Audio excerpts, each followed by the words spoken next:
Welcome to a Foxy Tech Tips tutorial on turning on automatic stress monitoring on Oppo smartwatches.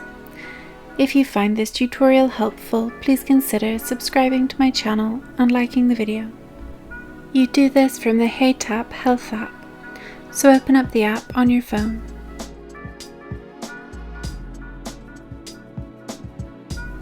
Tap Manage in the bottom right corner. Then tap Workout and Health. Under the Stress section, turn on the toggle to the right of Stress Monitoring.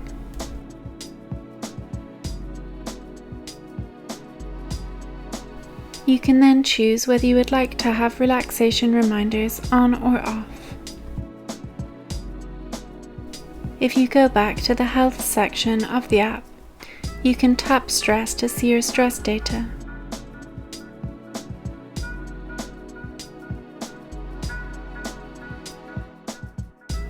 And that draws an end to this tutorial. Please like the video if you found it helpful and subscribe to Foxy Tech Tips for more Oppo Watch tips and tricks.